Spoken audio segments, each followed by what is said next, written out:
이성순 일명 시라소니, 특기 공중거리 박치기. 김두한 일명 입봉, 특기 어깨 짚고 양발차기. 이화령 일명 검은신사, 50년대 명동 충무로의 황제. 이정재 일명 마렌코프, 한국의 투사만을 꿈꾼 정치깡패. 유지광 3호의 화랑동지회를 만든 조직의 귀재. 조양은 양은이파 두목 3세대 주목의 선두주자. 김태촌 서방파 두목, 특기 칼쓰기, 현재 청송감호소 복역 중. 안녕하십니까. 한국 100년 우리는 이렇게 살았다의 이윤철입니다. 지금 본 사람들은 모두 한 시대를 풍미한 주먹들입니다. 이 주먹은 대를 물며 지난 100년을 이어져 왔습니다. 건달 또는 깡패로 불리는 이들은 언제 어떻게 생겨났을까요? 그리고 그들은 어떻게 살아왔을까요? 또 깡패는 왜 없어지지 않는 것일까요? 깡패와 건달로 본 지난 100년의 역사, 앞으로 2회에 걸쳐서 이 질문에 대한 답을 찾아보기로 하겠습니다. 운전내 살의 양아치. 뭐 양아치? 내 앞에서 양아치라는 소리 하지 마. 건달하고 양아치하고 뭐가 다른데? 한 번 하자. 이거는 건달이고 할매면 집에 이게 양아치야. 건달을 불안당이라고도 한다. 불안당, 안일불, 남한, 땀을 안 흘린다는 뜻이야. 내가 현종아 그러면 무조건 현종아야. 깡패는 영화 속 단골 출연자다. 영화에 나타나는 깡패는 때로 그 단순함으로 인해 우리에게 웃음을 선사하기도 하지만 의리를 위해 목숨을 걸고 싸우는 멋있는 존재이기도 하다. 너 몇 살이라 그랬지? 26인데요. 그러다가 종래에는 배신으로 비참한 죽음을 맞이하기도 한다.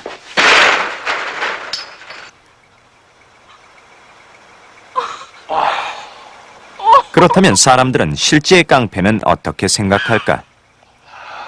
깡패라고 치면은 일단 불량배나 건달보다는 좀 악질적인 느낌이 들잖아요. 옛날 사람들 같으면 그래도 협객 정도라고 이렇게 보지만은 요즘 나오는 깡패들은 아무래도 좀 영화 찍은 사람 누구지? 깡패? 조양은 씨 존경합니다. 평화롭게 살기 위해서는 없어져야 되는 하나의 일단 사회 악이겠죠. 있으면 좋을 때도 있고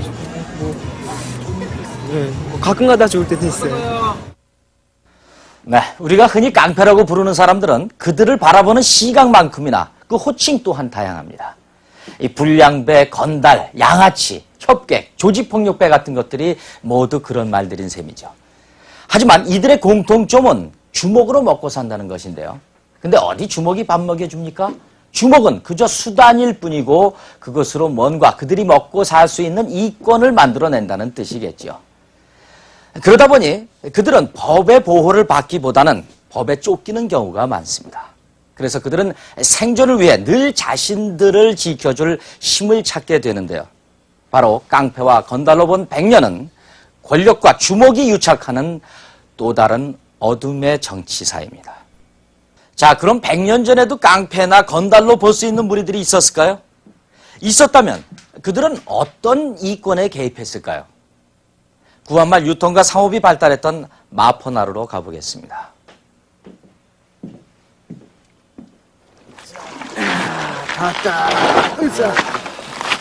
어딜 내리시나 어딜? 아니 왜 길을 막는 거예요? 자 도강새들 내세요. 도강새들. 도강새라니? 아니 무슨 도강새를 내라는 거예요? 아 배를 탔으면 뱃삭을 내야지. 저기 요금표가 있으니 그대로 요금들을 내시오. 아니 저게 뭐 어떻게 된 거야 저? 아 여보시오. 내가 이 나루에서 401만 10년을 넘게 했는데 도강세란 금시초문이야. 아 뱃삭을 받아도 내가 받아야지. 당신들이 왜 나서? 그러게 말이야 이거 참. 아 그렇다면 우리가 알아듣기 쉽게 설명을 해드리지. 나라님이 우리한테 도강세를 거두라고 이렇게 허가를 내줬으니 빨리 도강세들 내고 내리시오. 도강세를 요구하는 이들은 평소 한강을 오가며 상인이나 양민들로부터 금품을 발취했던 무례배들. 이들이 어느 날 도진회사라는 이름을 내걸고 요금을 거뒀는데 가마나 말을 탄 사람은 동화 6전, 짐 실은 소나 말은 8전, 사람은 2전을 받았고 관리나 어린이는 무료였다. 도진회사의 행태라고 하는 것이 일단 그동안 매번 배를 탈 때마다 배삭수를 내지 않았던 사람들에게 배삭수를 징수할 뿐만 아니라 배삭수의 액수 자체를 크게 늘렸고 사실상 폭력적으로 세금 형태로 배삭수를 강증하지 않았을까. 당시 황성신문에 따르면 그들의 횡포가 얼마나 심했던지 뱃사공과 인근 주민들이 합세해 도진회사를 때려 부순 일도 있다고 한다.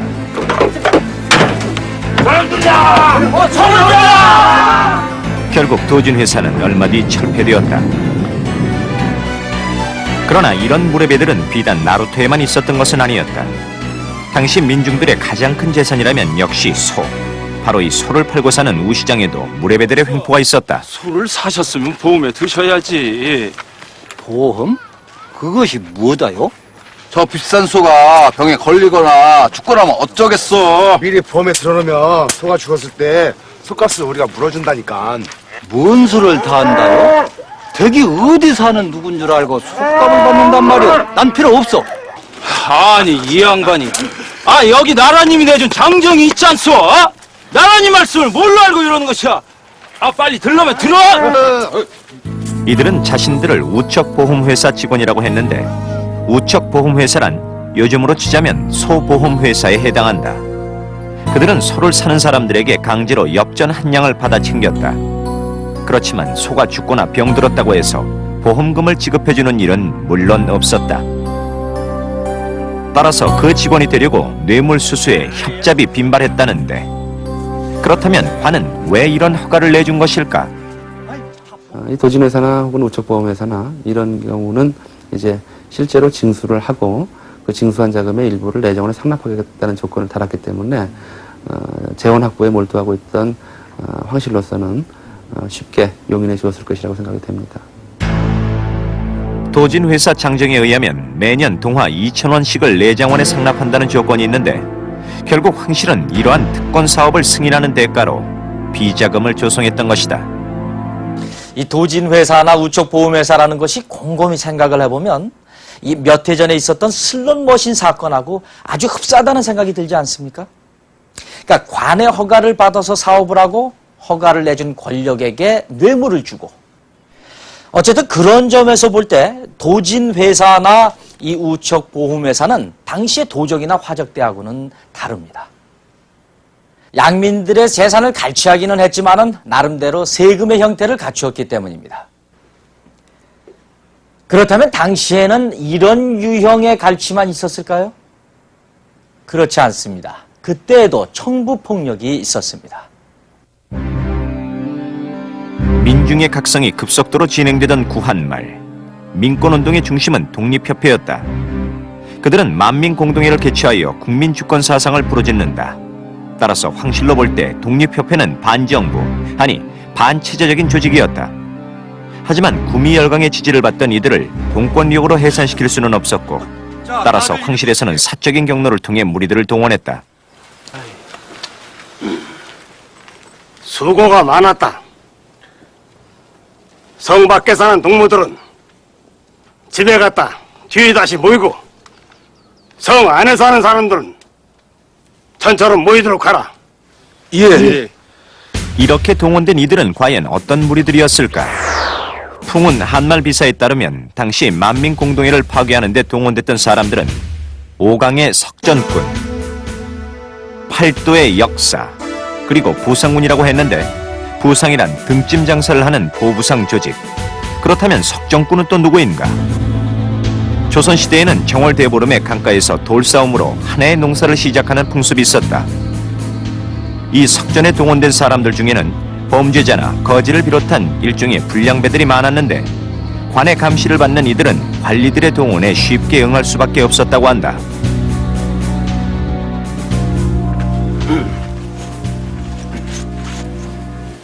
자, 이거 술 한 잔값밖에 안 되는 돈이지만 요긴하게 쓰도록 해라. 예. 자, 수고들 했네. 한 잔. 만민공동회를 파괴한 대가는 은화 한 양씩이었다. 그러나 권력 유지를 위해 무례배들을 이용한 것은 독립협회 해산이 처음이 아니었다. 바로 고종의 아버지인 대원군도 집권 과정에서 그들을 이용했는데 천이연, 하정일, 장순규, 안필주 이 네 사람을 세상 사람들은 천하장안이라 불렀다. 안동 김씨 세도 정치하에서 대원군은 자신의 목숨을 부지하기 위해서 일종의 호신책의 일환으로 시정잡배들과 어울려서 방탕한 생활을 했습니다. 이때 대원군이 사귀었던 가장 대표적인 시정잡배가 바로 천하장안입니다. 대원군은 집권 후에도 이들을 막후 정치에 활용했는데 천하장안이 활개치던 이 운영궁은 훗날 해방이 되자 김단패가 중심이 된 대한민청 별동대 초창기 본부로 사용된다. 보신 것처럼 이미 구한말에도 이렇듯 권력과 주목이 서로 유착돼 있었습니다. 그런데 일본은 일찍부터 이 낭인과 야쿠자를 제국주의 침략 정책에 이용을 하는데요. 바로 이 대표적인 사례가 이들을 이용해서 민비를 시해하는 사건입니다. 그렇지만 우리가 구한말의 무례배를 본격적인 주목패로 볼 수 있을까요? 본격적인 주목패의 형성은 일제의 문물이 들어오면서부터라고 합니다. 본격적인 주목시대가 열린 1930년대 경성, 그 중에서도 종로로 가보겠습니다.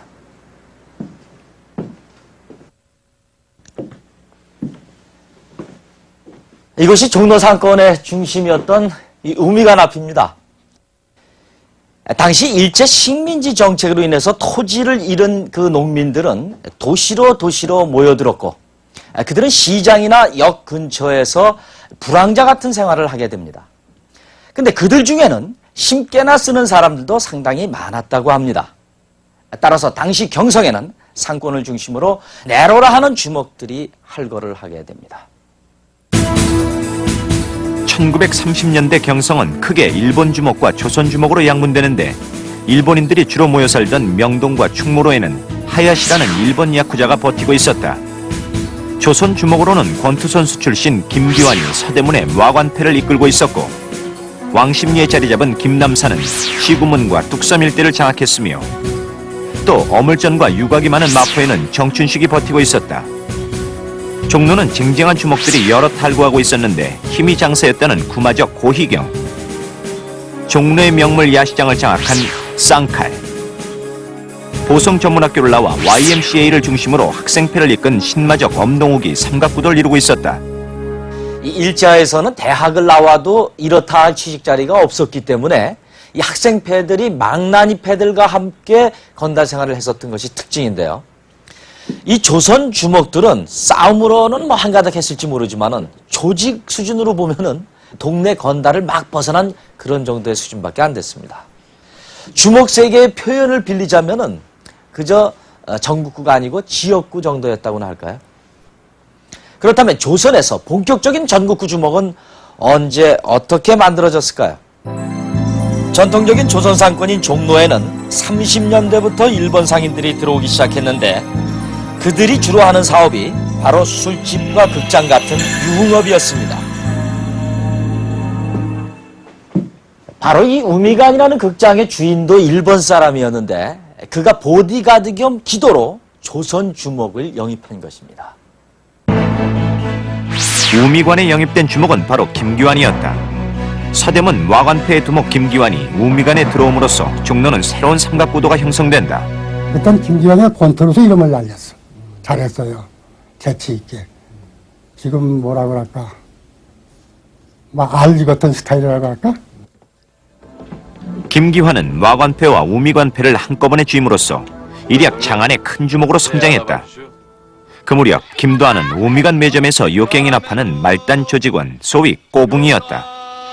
그러나 우미관 사장 와카사키는 김기환만으로는 불안을 느껴 새로운 주목을 영입하게 되는데 내 나이를 가르쳐주겠다. 그가 서커스단 출신 단도의 명소 니토리오 무사시였다. 그러지 마세요. 그러나 니토리오는 성격이 포악해 부하들의 신망을 얻지 못하던 차 김도한으로부터 도전을 받고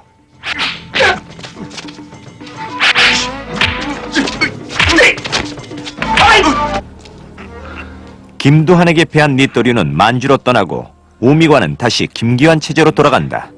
내가 졌네. 그러나 김도환은 이미 훌쩍 커 있었다. 우리도 같은 남자지만은 탐복할 정도야. 그 사람이 힘이 장사가 아니라 몸이 그렇게 빨랐어. 어깨만 턱 짚으면 벌써 뿡 떠가지고 상대방 양짝발로 다 탁탁 치고선 벌써 한 번 맞으면 벌써 뚝 떨어지니까 그만큼 동작이 빨랐어. 별명이 뭐였습니까? 한 방이에요. 한 방이면 그냥 가니까. 일본 경찰을 때린 김기환이 구속되고 신마저 광동욱마저 만주로 떠나자 김도환은 경성의 심장부 종로를 평정하게 된다. 이때 그의 나이 약관 18세였다.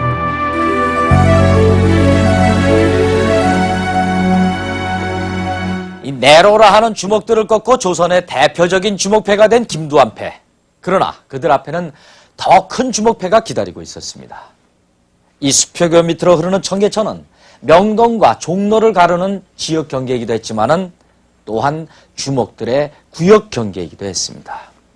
이 수표교를 넘어가면 일본인 거주지인 본정, 그러니까 혼마치가 있었고 그 혼마치에는 하야시라고 하는 일본 야쿠자의 우두머리가 있었습니다. 당시 하야시에 혼마찌강이 있었다는 본정 3정목. 공정통이고. 그야말로 일본 아이들 그 야쿠자 그대로지. 양쪽에 사람이 쫙 있고. 예. 그렇게 하고 거기서 이제 그 오야봉을 저 뒤에 산설이 안고. 상승했다. 안고.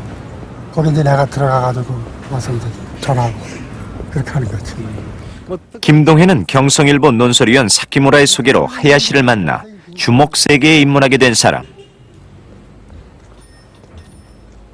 후에 김도환과 우정이 돈독해지면서 하야시패를 떠나 김도환패에 가담하기도 하는데, 하지만 그가 하야시패의 중간 보스로 활약할 무렵 하야시의 세력은 대단했다. 집안의 식객만도 40명이나 됐다는 조선 내 일본 야쿠자 조직의 우두머리 하야시. 그는 어떤 인물이었을까? 한국분, 평안도 사람이야. 선우영빈이. 그러면 선우영빈이야. 선우영빈 씨고, 이제 일본 말로 당시로 이제 하야시지.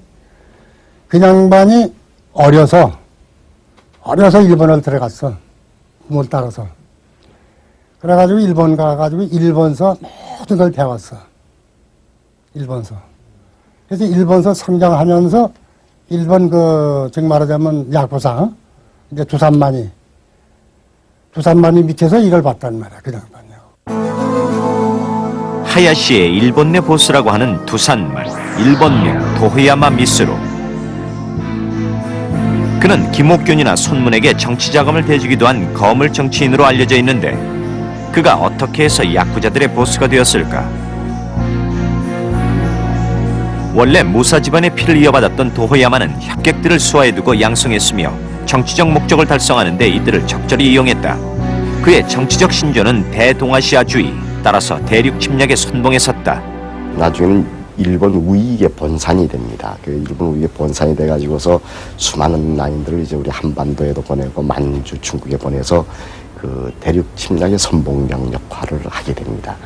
그리고 거기에는 이제 소위 협객, 우리나라는 건달로 얘기할 수 있겠죠. 그 협객들이 많이 모여들죠. 일본 정계의 거물 도호야마를 정치적 배경으로 삼고 조선으로 파견된 야쿠자 하야시는 위세가 대단했다. 당연히 조선 총독부에도 영향력이 있었는데, 정무부장인 그 사람이 이제 지금 총리나 마찬가지인데, 그 사람도 하야시가 부르면 와. 저녁에만 술자리 같이 하고 놀다 가고 그런 정도로 이제 유래를 가졌으니까 파워가 있다고 봐야죠. 그러니까 지금 서당 같은 건 문안 안 할 수가 없는 거지. 막강한 권력을 배경으로 지금의 명동을 비롯 을지로, 충무로 일대를 장악한 하야시는 이 일대의 유흥업소로부터 상납을 받았다. 또 중간 보스들에게는 직접 가게를 차려줘 운영하기도 했다.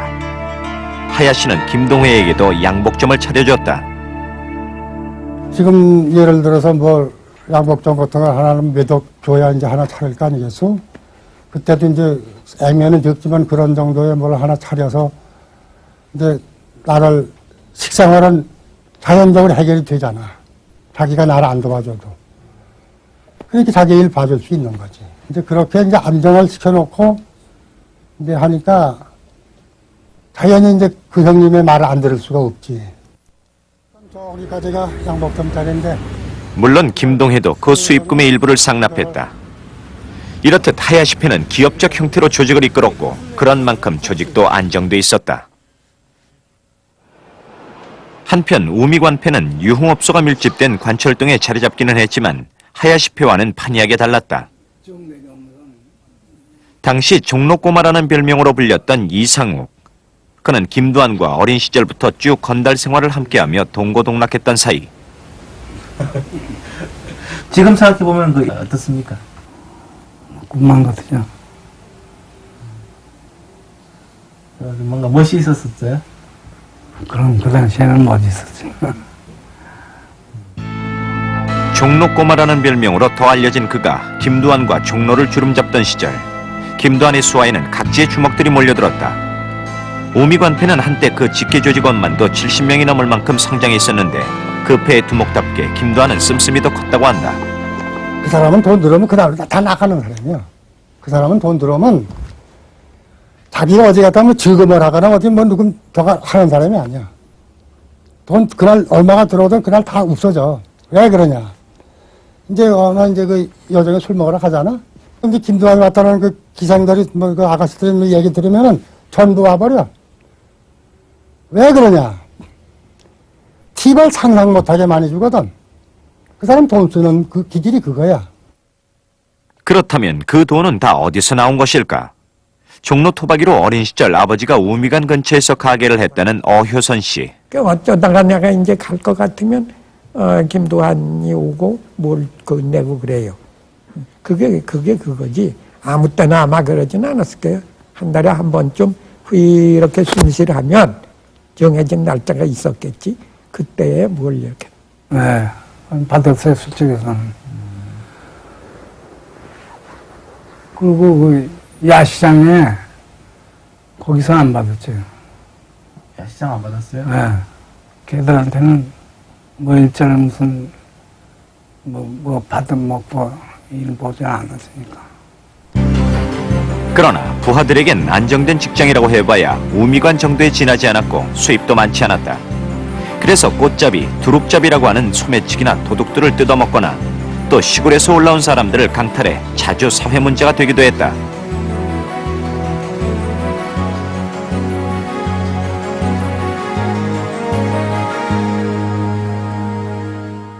하야시패와 김두한패의 차이는 어쩌면 그 자금력, 즉 돈의 차이일 겁니다. 그들 표현에 의하면 현재 여당과 야당의 그 정치자금 수준 정도로 차이가 난다고 하는데요. 글쎄요, 건달에게 주는 후원금과 정치인에게 주는 후원금 비교할 수 있을까요? 어쨌든 김두한이 우미관패를 이끌을 때는 그 시절에는 깡패란 말이 없었습니다. 그렇다면 김두한은 자신을 뭐라고 불렀을까요? 김두한이란 이름 석자를 전 조선에 떨치게 했던 그 유명한 싸움, 일본 천황전 유도대회를 4번이나 제패한 일본 경찰 마루오카와 싸울 때 김두한은 자신을 이렇게 소개한다. 사범님, 마루오카 시한도노. 나는 조선 제1의 협객 김두한이요. 私は朝鮮で一番の強学갱덕강です. 그렇습니다. 김두한은 스스로를 협객이라고 불렀습니다. 협객이란 이 정의의 편에 서서 약자를 위해서 싸우는 이 의리의 주먹이라고 할 수 있죠. 그렇다면 김두한을 과연 협객이라고 볼 수 있습니까? 싸움만을 위해서 그러는 게 아니라 의협심이 있어서 싸운 경우가 많기 때문에 그래서 협객이라고 그랬죠. 그렇게 긍지를 갖게끔 그런 대의 명분을 내세웠지. 나는 일본하고 싸우기 위해서 주먹을 쓴다. 전혀 모르는 사람도 이제 그 뭐 참 급한 일이 있으면 이제 김두한이 찾아가라. 이제 누가 코치래. 찾아가서 얘기하면 거절 안 해. 거절하는 법이 없어. 어떻게든지 해줘. 우리의 울분 같은 것을 김두한이 대신해서 다 해준 거다. 그러니까 탁 믿는 거라. 뭐 김두한이냐라 무슨 뭘 어떻게 하든지 상관없어. 억눌려 있던 조선인 민중들의 입장에서는 누군가 영웅을 기다리는 각 분야에서 안창감이 비행기를 탔을 때 영웅이 되듯이 조선인이면 일본을 때려 누운 데에서 통쾌한 대리만족을 느끼고 그 사실 자체가 오히려 실제 김두한보다 더 소문으로서의 김두한을 협교로 만든 거 아니겠느냐. 그 이익을 지키려고 하는 자체가 민족적인 조선민족의 삶하고는 관계는 없는 겁니다. 자기 보존이라고 하는 것, 자기 조직의 보존이라는 논리 속에서 그 일본 경찰과 긴장 관계에 있었던 걸로 보여집니다. 어쨌든 김두한의 싸움도 결국 크게 보면은 자신의 관할 구역을 지키려는 투쟁에 지나지 않는 경우가 많았습니다. 청계천을 경계로 맞서 있던 하야시와 자주 다퉜던 것도 결국은 자신의 관할 구역을 뺏기지 않으려는 노력이었는데요. 어느 날 하야시 패로부터 이런 도전장이 날아왔습니다. 김군 부하라, 최근 우미간포의 행패가 눈뜨고 봐줄 수 없는 지경에 이르렀으니 더는 참지 못하겠다. 10월 말일 오전 6시 장충단에서 각각 40명씩 나와 복귀로 하자. 김두한 패와 하야시 패가 주목계의 황제 자리를 놓고 맞붙기로 한 장춘단 싸움. 그런데 이 싸움을 이틀 앞둔 상황에서 하야시 패는 김두한 패를 기습하고 이 정보를 미리 입수한 김두한 패는 안개 낀 수표계에서 하야시 패를 맞습니다.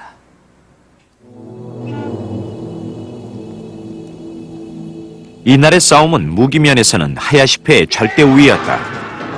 야쿠자 출신인 하야시패는 대부분 일본도로 무장했지만 조선 주먹들은 곡괭이, 삽 정도에다 맨주먹으로 싸웠다. 그러나 절박함에 있어선 조선 주먹이 우위에 있었다. 그때 많이 탈취시켰어요.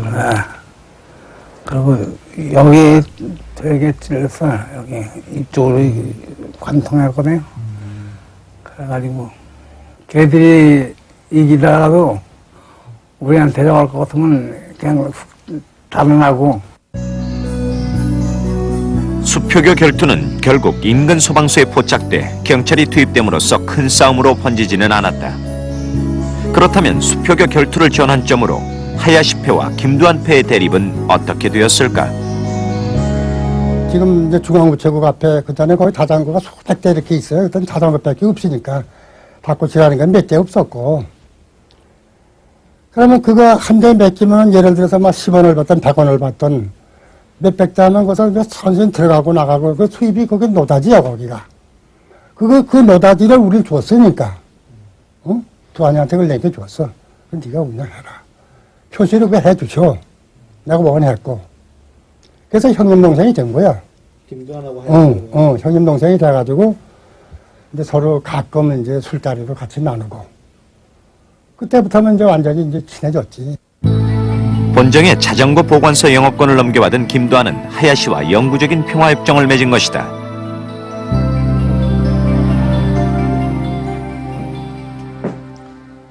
하야시를 경계해서 조선 주먹들을 결집했던 김두한. 그는 왜 하야시의 제의를 순순히 따르고 그를 형님으로 모셨을까요? 단순히 자전거 보관소의 이권을 얻었기 때문일까요? 혹 하야시가 가지고 있던 그 막강한 권력, 그 권력의 우산을 쓰기 위해서 하야시가 필요했던 것은 아닐까요? 30년대를 통틀어 갖가지 사건을 일으키는 주먹패는 경찰의 주요 감시 대상이었다.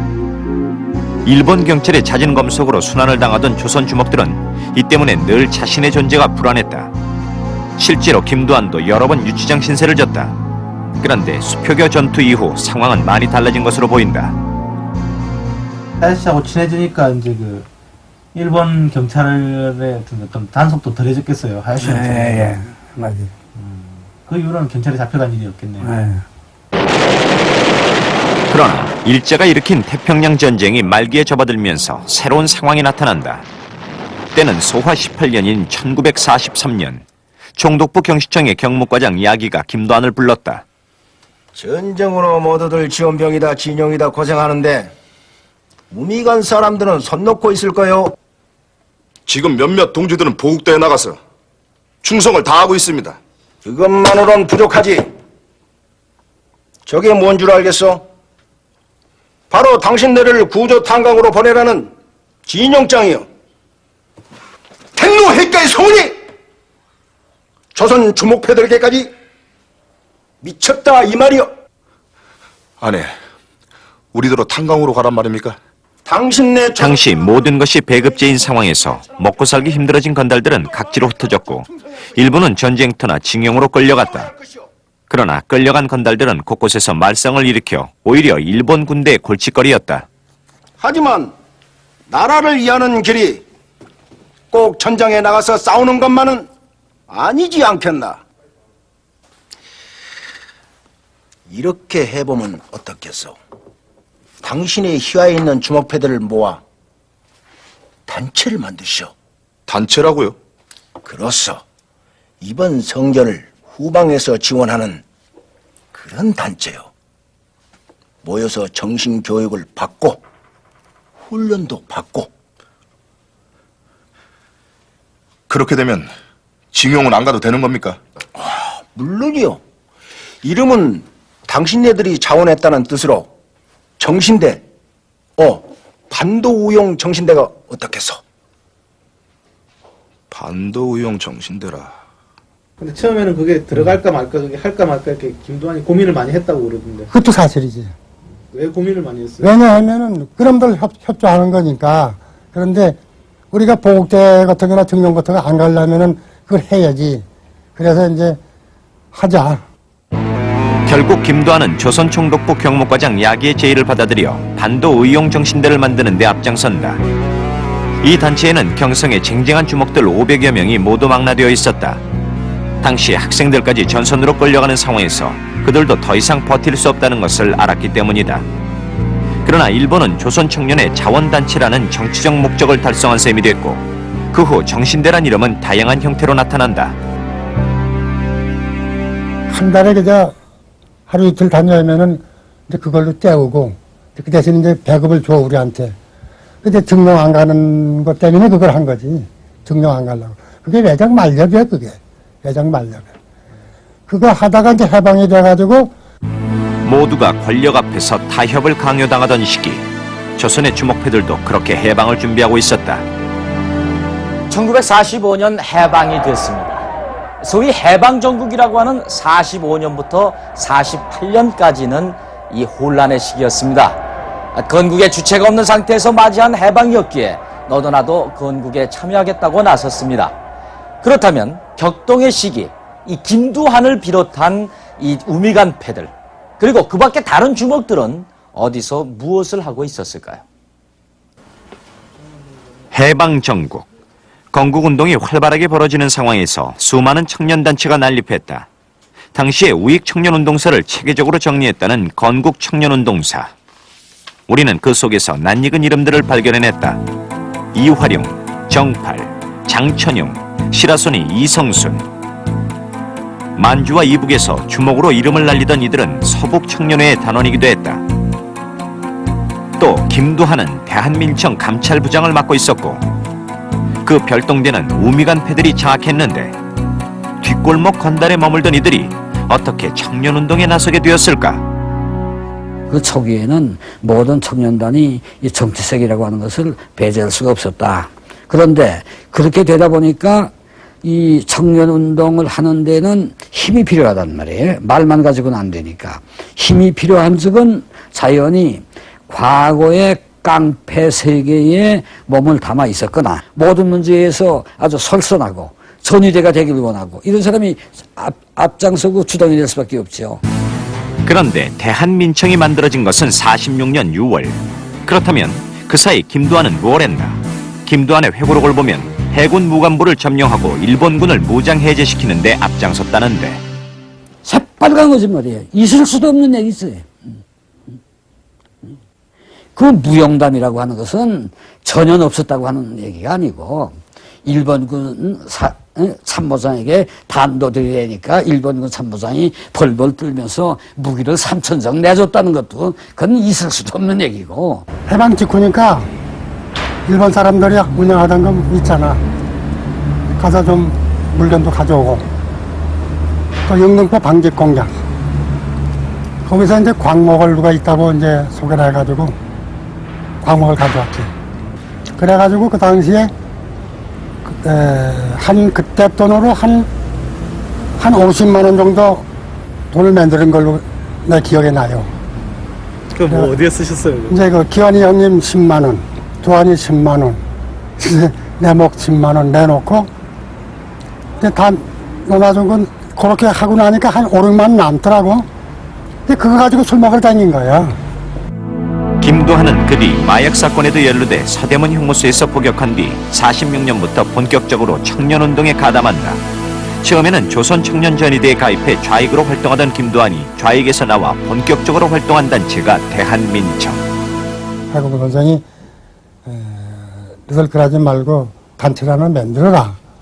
우리가 뭐 단체 만들려면 돈이 없잖아. 뭐 장소 뭐 있어야 하지 않습니까? 그랬더니 장소는 내가 주마 사무소. 운영권 정해준 거야, 그냥 많이.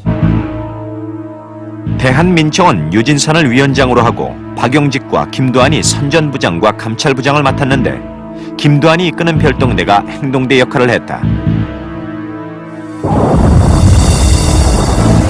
이 별동대는 경전, 철도, 영등포 방직 공장의 파업 현장을 습격해 무차별적인 테러를 가했다. 이들의 테러를 좌익의 적색 테러와 비교해 백색 테러라고 불렀는데 해방정국에서 청년운동이라고 하는 것은 테러가 거의 전부였으므로 사람들은 대한민청을 김두한의 대한민청이라고 불렀다. 그 당시에 이제 그 경무부 조병옥 박사, 또 이제 장택상 씨 수도총장. 근데 서로 이제 우리하고 이제 같은 목적이 같으니까 우리 이제 도와줬지. 한 달에 그때 돈을 1,000만 원씩 보내줬어, 우리한테. 미군 정청의 치안 책임자였던 경무국장 조병옥과 수도총장 장택상의 암묵적인 비호 아래 대한민청의 테러는 진행됐던 것이다. 이 좌익을 제거한다는 명분 아래 자행된 대한민청의 테러는 그 도가 지나쳐서 우익 입장에서 봐도 위태로운 지경이었다고 합니다. 그 당시 신문을 보면은 대한민청을 비판하는 기사가 실린 것을 쉽게 찾아볼 수가 있는데요. 결국 대한민청은 이승만 대통령이 미국 방문 외교를 마치고 돌아올 무렵 조직이 와해되는 결정적인 사건을 저지르고 맙니다. 일제 말 반도 의용정신대에 속해 있던 우미관패는 해방을 맞으며 둘로 갈라졌다. 150명이나 되는 부하들이 정준영을 따라 좌익 계열인 조선청년전의대에 가담했기 때문이다. 그 뒤 김두한이 대한민청을 만들면서 둘 사이에는 충돌이 끊이질 않았다. 정진영이가 뭐냐 하면은 두한이하고 이제 참 땅 한쪽이라도 같이 놀아먹고라든지 같은 참 동지인데 이제 해방이 돼가지고 이제 그 사람이 남로당 전위부대 무슨 책임자더라고. 그런 김두한과 정진용 사이에 모처럼 화해의 자리가 마련된 것이다. 진용아, 너와 나는 둘도 없는 친구 사이 아니냐? 너 어쩌다 빨갱이가 됐어? 그러지 말고 오늘부터 함께 손잡고 일하자. 뭐? 빨갱이? 우리가 왜 수표가 밑에서 거지 생활을 했는지, 거리 불안해서 떠들겠는지 모른단 말이야. 그게 다 지주, 자본가, 친일, 악당, 매국노들이 우리를 착취했기 때문이야. 넌 지금 그들 앞잡이가 되어 싸우고 있어. 너야말로 나와 함께 인민의 편에 서서 싸우는 게 어때? 뭐라고? 우리 아버지가 빨갱이 손에 죽었는데 나보고 좌익을 하라고?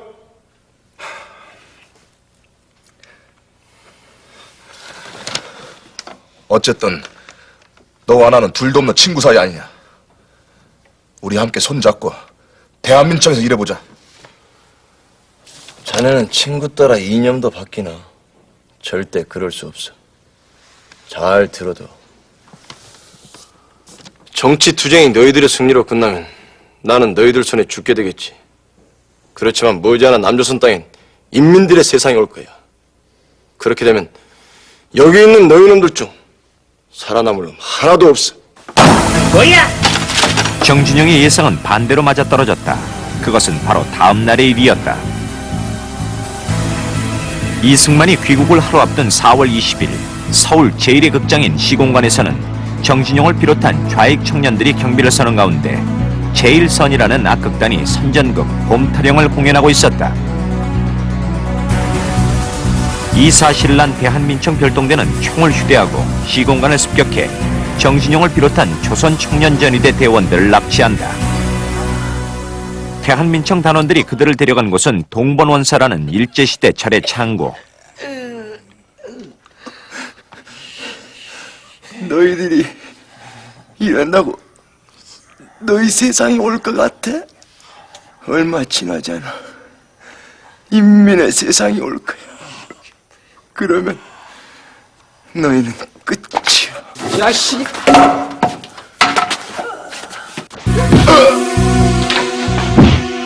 시공관 사건 또는 대한민청 사건이라 불리는 이 일로 정진용을 포함 2사람이 죽고 1사람이 중상을 입었다.